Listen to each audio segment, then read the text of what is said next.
Avant d'aller plus loin, prends, prends juste une seconde. Si ces mots résonnent en toi, abonne-toi maintenant, parce que ce rappel est fait pour les cœurs qui ressentent plus qu'ils ne montrent.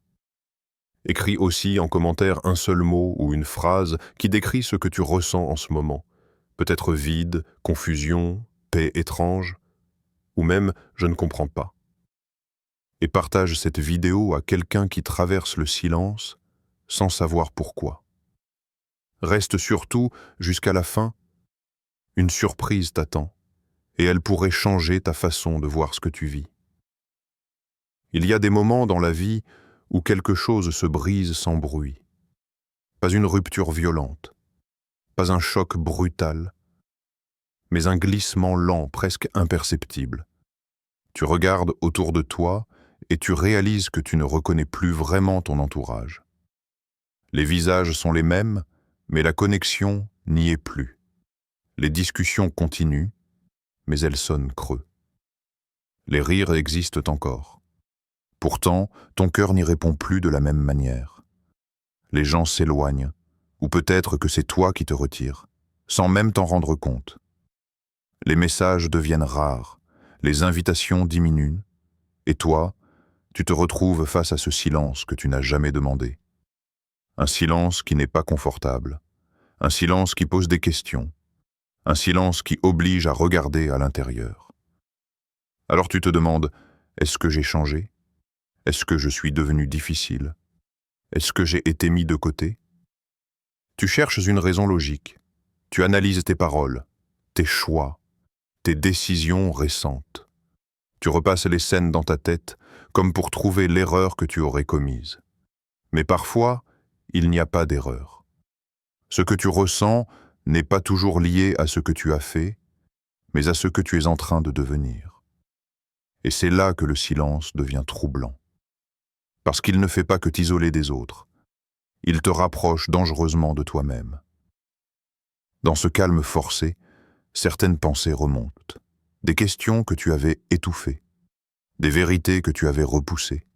Des sensations que tu noyais dans le bruit, l'activité, les relations. Quand tout s'agite autour de toi, tu peux fuir ce face-à-face. Mais quand Allah retire le bruit, il ne reste plus d'échappatoire. Tu te retrouves seul avec ton cœur. Et ton cœur commence à parler. Pas fort, pas clairement, mais suffisamment pour te déranger. Tu sens qu'il y a un décalage entre ce que tu vis extérieurement et ce que ton âme réclame intérieurement. Tu continues à avancer, mais quelque chose en toi ralentit. Tu continues à parler, mais ton cœur se tait. Et c'est souvent à ce moment précis que naît la confusion. Parce que le monde t'a appris que l'isolement est un échec, que la distance est un rejet, que la solitude est une faiblesse. Alors tu luttes contre ce que tu ressens. Tu cherches à combler le vide. Tu forces les connexions. Tu t'accroches à des cercles qui ne te nourrissent plus. Mais écoute bien et laisse ces mots descendre lentement en toi.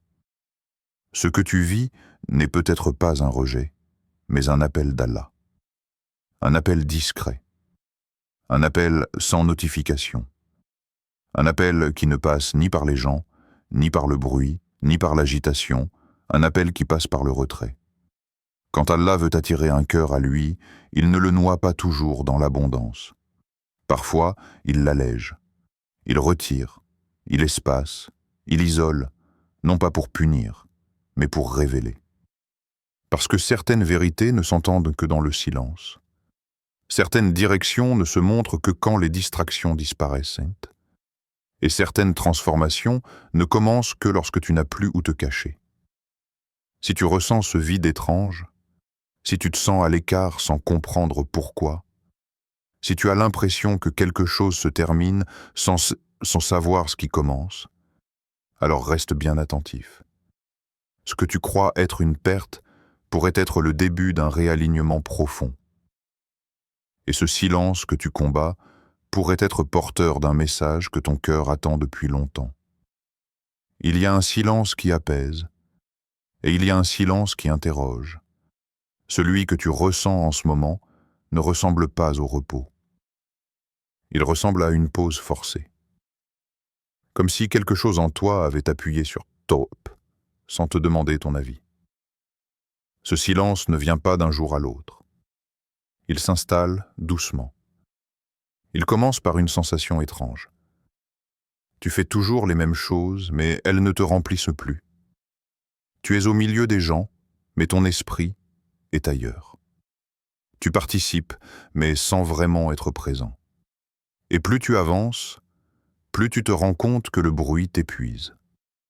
Les discussions superficielles, les débats sans âme, les rires qui ne touchent plus ton cœur.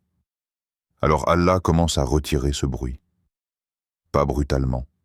Il ne ferme pas toutes les portes d'un coup. Il entr'ouvre le silence petit à petit pour voir si ton cœur est prêt à écouter. Ce silence n'est pas vide. Il est chargé. Chargé de questions que tu évitais. Chargé de vérités que tu n'osais pas regarder. Chargé d'une fatigue intérieure que tu avais normalisée. Dans ce calme imposé, tu réalises quelque chose de troublant. Tu ne t'es pas vraiment arrêté depuis longtemps. Tu as avancé par automatisme, par habitude, par pression. Et maintenant que tout ralentit, tu ne sais plus quoi faire de toi-même. C'est là que beaucoup paniquent. Ils remplissent le silence à tout prix. Ils se distraient, ils s'accrochent. Mais le silence ne part pas. Parce qu'il n'est pas un problème à résoudre. Il est un message à comprendre. Allah ne parle pas toujours par des signes spectaculaires. Parfois, il parle par le retrait, par la disparition de ce qui occupait trop de place, par le vide qui force l'écoute. Ce silence est une invitation discrète à te poser une question simple, mais dérangeante. Où en est ton cœur, vraiment? Imagine une pièce trop remplie, des meubles partout, des objets accumulés au fil du temps. Au début, tout semblait utile. Puis un jour, tu ne peux plus bouger sans te cogner.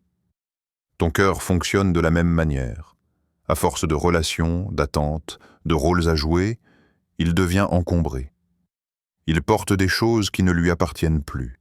Alors Allah commence à vider la pièce. Il enlève une chaise ici, une présence là, une habitude ailleurs. Et toi, tu regardes ça comme une perte. Tu dis, pourquoi maintenant? Pourquoi eux? Mais Allah voit ce que toi tu ne vois pas encore. Ton cœur n'avait plus d'espace pour respirer. Certaines relations prenaient trop de place, pas parce qu'elles étaient mauvaises, mais parce qu'elles n'étaient plus alignées avec ce que tu deviens. Quand Allah crée de l'espace, ce n'est pas pour te laisser vide, c'est pour préparer quelque chose. Mais l'entre-deux est inconfortable, parce que l'ancien n'est plus là et que le nouveau n'est pas encore arrivé. Tu es dans ce moment suspendu, ce moment où tu te sens à découvert, moins entouré, moins occupé, plus vulnérable. Et dans cet espace, les pensées deviennent plus claires. Tu remarques ce qui te fatigue réellement, ce qui te tire vers le bas, ce qui t'éloigne de ta paix. Avant, tu n'avais pas le temps d'y penser. Maintenant, tu n'as plus le choix. Allah ne crée pas de vide inutile. Il prépare le terrain, comme un agriculteur qui nettoie le sol avant de semer, comme un bâtisseur qui enlève les débris avant de poser les fondations. Mais tant que tu regardes ce retrait comme une punition, tu résistes. Et tant que tu résistes, l'espace fait mal. Le jour où tu comprends que cet espace est intentionnel, quelque chose en toi s'apaise. Pas parce que tout s'est réglé, mais parce que tu arrêtes de lutter contre ce que tu vis. Il faut parfois être honnête. Tout ce qui est proche de toi n'est pas forcément bon pour toi. Certaines présences t'éteignent lentement, sans conflit, sans drame, juste par influence. Tu ressors vidé après certaines conversations, tu te sens lourd après certaines fréquentations, tu compromets ta paix pour rester accepté. Et souvent, tu le sais, mais tu restes quand même. Par habitude, par peur, par attachement, alors Allah intervient. Pas toujours en te donnant un signe clair, mais en créant une distance, un éloignement progressif, une froideur inexpliquée. Ce n'est pas une punition, c'est une protection. Allah voit ce que ces relations font à ton cœur à long terme. Il voit l'impact que tu sous-estimes. Il voit comment certaines présences te détournent doucement de toi-même. Et parce que ton cœur est précieux, il préfère retirer que laisser détruire. Mais l'être humain déteste perdre, même ce qui lui fait du mal. Alors tu résistes encore. Tu culpabilises. Tu te demandes si tu es devenu ingrat. Alors que parfois, se protéger n'est pas de l'égoïsme, c'est de la lucidité. Allah ne retire jamais quelque chose sans raison. S'il éloigne, c'est qu'il sait. S'il isole, c'est qu'il préserve. Et même si tu ne comprends pas encore ce qui est en train de se jouer, ton cœur, lui, commence déjà à respirer différemment. Il y a un moment étrange où tu continues à marcher avec les autres, mais intérieurement, tu n'es plus au même endroit. Tu es assis parmi eux. Tu écoutes. Tu souris parfois. Mais quelque chose en toi reste en retrait. Ce n'est pas de la tristesse. Ce n'est pas non plus de la colère. C'est un décalage silencieux. Les discussions tournent, les sujets s'enchaînent, et tu te surprends à penser « Avant, j'aurais participé. Pourquoi maintenant, ça ne me parle plus ?» Tu ne juges pas. Tu ne te sens pas supérieur. Tu sens juste que ton cœur ne vibre plus au même rythme. Ce qui amusait hier te laisse aujourd'hui indifférent. Ce qui t'enthousiasmait semble fade. Ce qui te motivait ne t'aligne plus. Et ce décalage peut faire peur. Parce qu'il remet en question ton appartenance, ton identité sociale, ta place. Tu te demandes si tu deviens froid, si tu t'éloignes. Il ne rejette pas les autres. Il cherche simplement quelque chose de plus profond, quelque chose de plus vrai, quelque chose de plus aligné. Et quand l'âme commence à aspirer à plus de sens, elle suffoque dans ce qui est superficiel. Tu peux être entouré de rire et sentir un poids dans la poitrine. Tu peux être au milieu des gens et ressentir un appel intérieur vers le silence. Ce n'est pas un problème à corriger. C'est un signal à écouter. Allah permet parfois ce décalage pour te montrer que certaines étapes sont terminées. Pas parce qu'elles étaient mauvaises, mais parce qu'elles ont accompli ce qu'elles devaient accomplir. Et maintenant, ton cœur refuse d'avancer à contresens. Quand tu te retrouves seul, il n'y a plus d'échappatoire. Plus de rôle à jouer, plus de public, plus de validation extérieure. Il n'y a que toi. Et ce que tu es quand personne ne regarde. C'est souvent là que commence l'inconfort. Parce que tu découvres à quel point tu t'étais adapté. À quel point tu avais modelé tes paroles, tes choix, tes réactions pour correspondre à ce que l'on attendait de toi. Dans la solitude, ces ajustements deviennent visibles. Et parfois, ils dérangent. Tu te demandes « Qui suis-je quand je ne fais pas plaisir ? Qui suis-je quand je ne cherche pas à être compris ? Qui suis-je quand je ne me compare plus ?» Ces questions ne surgissent pas dans le bruit. Elles apparaissent quand le silence s'installe. Les masques tombent en un, pas violemment, mais sûrement.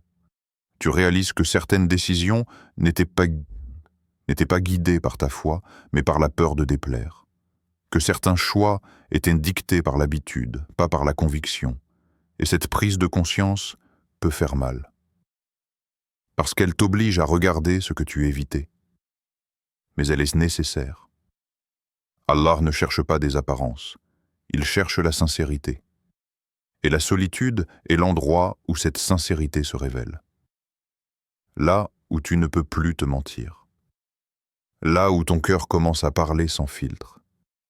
Tu comprends alors que te retrouver seul n'est pas un retour en arrière, mais un retour à l'essentiel, à ce que tu es vraiment, à ce que ton cœur porte réellement, à ce que tu dois purifier, réparer réaligné. Dans cet espace dépouillé, tu n'es plus une image, tu redeviens une âme. Le monde te fait croire que la valeur se mesure au bruit, à la visibilité, à l'attention. Mais les transformations profondes ne se produisent jamais sous les projecteurs. Elles naissent dans l'ombre, dans le retrait, dans les moments où personne n'applaudit. C'est là qu'Allah travaille les cœurs. Quand tu es seul, tu n'as plus personne à impressionner. Plus personne pour te distraire de ton propre chemin. C'est dans ces moments que la foi cesse d'être théorique. Elle devient vécue, intime, réelle. Les grandes âmes ont été façonnées loin de la foule. Pas parce qu'elles fuyaient le monde, mais parce qu'elles avaient besoin de se renforcer avant d'y retourner. Le retrait n'est pas une fuite. C'est une préparation.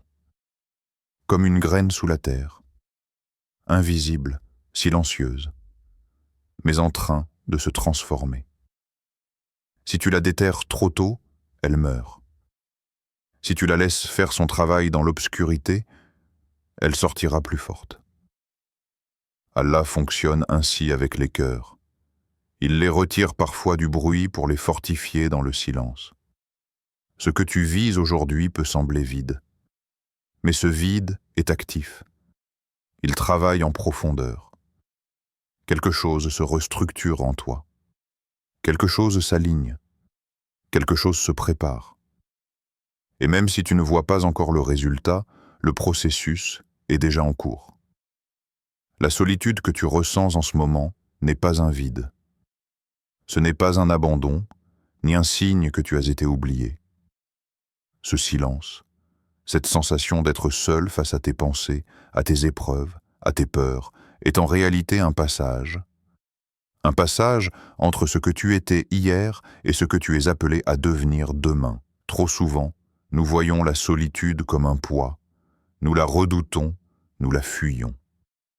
Mais si nous prenons un instant pour l'observer, pour l'accueillir, nous découvrons qu'elle est un creuset.